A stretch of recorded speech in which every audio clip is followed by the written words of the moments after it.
नमस्कार, आप देख रहे हैं ब्रेकिंग बिहार। आज पप्पू यादव ने प्रेस कॉन्फ्रेंस कर सरकारी अव्यवस्थाओं की पोल खोल कर रख दी है। उन्होंने कहा है कि जो दवा देना चाहिए डॉक्टर को वो न देकर उस दवा को दिया जा रहा है जिसमें ज़्यादा कमीशन है, जबकि वैसी दवा भी मौजूद है जो कम दाम में मरीजों को उपलब्ध हो सकती है। आइए देखते हैं पप्पू यादव ने क्या कहा। और दवाई ना दिला सके उस देश कंगाल हो जाता, उस देश में कुछ नहीं बचता। एक एक व्यक्ति दवाई के लिए तरफ तरफ करके मर गए। अभी हमारे जनरल सेक्रेटरी नेपाल से 100 पीस लेकर के आए। अभी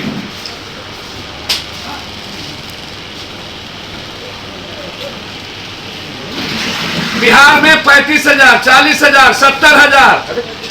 कल हमने अपने छात्र लीडर को कह दिया है, सिप्ला कंपनी हो या हुडको, क्या है हेट्रो, यदि वो बिहार को सप्लाई नहीं करता है एक एक व्यक्ति को, और इसके चलते यदि जिंदगी मर रही है, तो कल सिप्ला कंपनी को बंद करो। यहां जहां उसके ऑफिस है,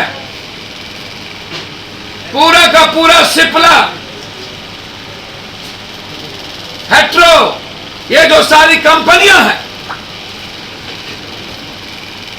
ये माफियाओं से, ड्रग्स माफियाओं से, इन लोगों से मिलकर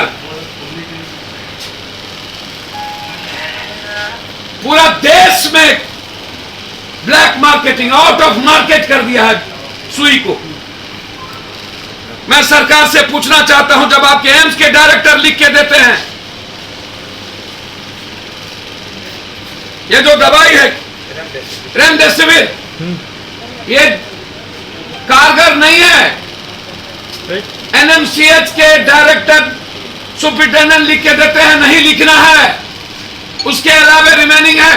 पप्पू यादव के पास उसके अलावा दूसरी सुई है और मैं देने को तैयार हूं,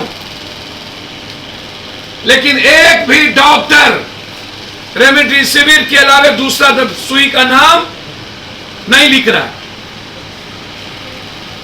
क्योंकि सिर्फ रेमडेसिविर में ही पैसा अधिक बचत है, ब्लैक मार्केटिंग है, और दवाई में पैसा बचत नहीं है। जो एजेंसी है या जो सिप्ला के कुछ लोग हैं और जिसकी यहां सीएनएफ लिया हुआ है जो लोग, उनसे मिलकर और कुछ पदाधिकारी की गठबंधन से पूरा आउट ऑफ ब्लैक मार्केटिंग हो गई है। जिस अस्पताल को दिया जा रहा है वह अस्पताल के लोग भी उसको ब्लैक मार्केटिंग में दे रहे हैं, और वो सुई पड़ रहा है या नहीं पड़ रहा है उसके अटेंडेंट नहीं है, और कह दिया जा रहा है कि सुई दे दी गई। नोएडा से, गाजियाबाद से कई बड़ी बड़ी संस्थाएं और चैनल ने फोन किया हमारे यहां, जी न्यूज से लेकर के G24 के हालात अच्छे नहीं हैं। दिल्ली से, और कोई सुनने वाला नहीं। सुई रहते हुए अस्पताल में सुई नहीं पड़ता है पेशेंट को। एनएमसीएच की स्थिति त्राहिमाम है, और वहां ऑक्सीजन भी रात में जो ऑक्सीजन भर के आता है वो ऑक्सीजन गायब हो जाता है, खाली जो सिलेंडर है उसको लगा दिए जाते हैं ऑक्सीजन लगाकर। एक भी सीनियर डॉक्टर भीतर नहीं जाता है एनएमसीएच के अंदर, एक भी सीनियर डॉक्टर। कोरोना पेशेंट को मरने पर छोड़ दिया गया, कोई भगवान भरोसे है, कोई मॉनिटरिंग करने वाला नहीं है, लैट्रिन बाथरूम साफ करने वाला नहीं है, अटेंडेंट को बेचारे जाने नहीं दिए जाते, और कहा जाता है कि सब पॉजिटिव हो गए इसलिए हाथ खड़े कर दिए गए।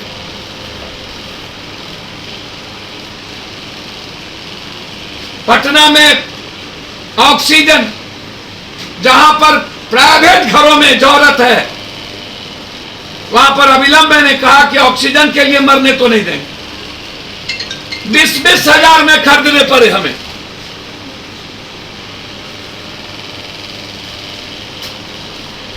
11,000 में छोटा, 20,000 में बड़ा। आरा से हमें फोन आ रहा है कि ऑक्सीजन सदर अस्पताल में है ही नहीं, एक भी ऑक्सीजन नहीं है सदर अस्पताल में। अभी टीवी कोई चला रहा था कि टोटल ऑक्सीजन की डकैती हो गई, क्रिमिनल लूट के लेके चला गया।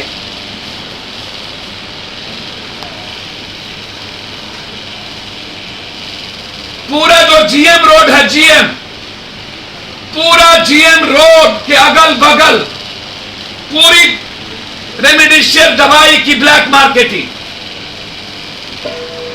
34,000, 24,000, 25,000, 70,000, 45,000, 10 साढ़े 10,000 रुपया पर पीस हमें वहां से मंगाना पड़ा। भाई क्या है, 20,000 से ज्यादा, इसको समझिएगा, आपके पेशेंट हो चुके हैं बिहार में, और बेड 3,000 भी नहीं है, तो पेशेंट की स्थिति क्या है?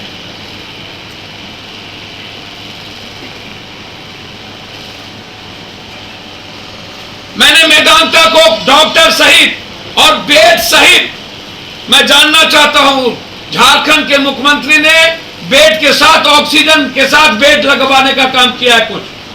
क्या कारण है कि यह काम हिंदुस्तान के प्राइम मिनिस्टर और सीएम नहीं कर सकते, बिहार के सीएम नहीं कर सकते?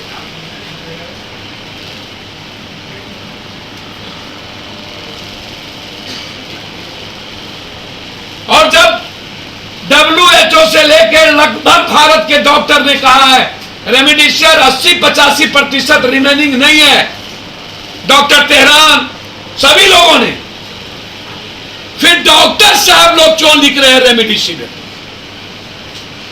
और दवाई जान रक्षक है वो क्यों नहीं लिख रहे हैं?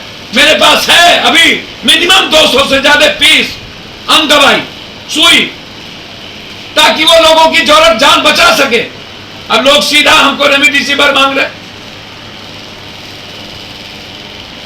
कहां से दिया जाए भाई?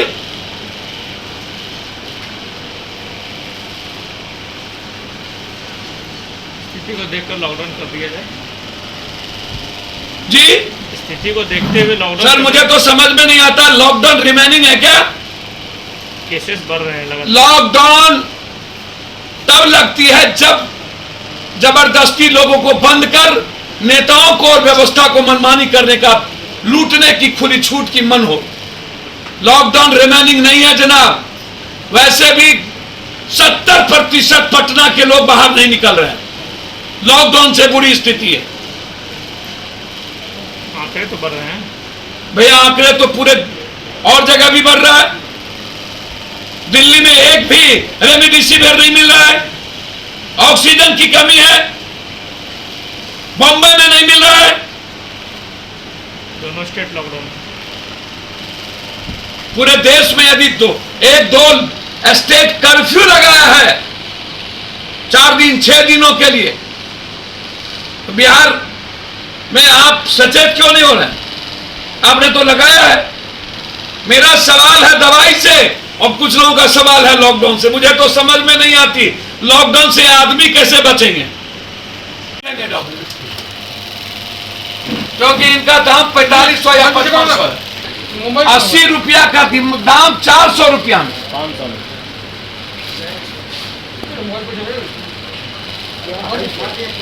अब आप कोई आदमी कुछ करने सुनने को तैयार ही नहीं है, तो हम क्या करें?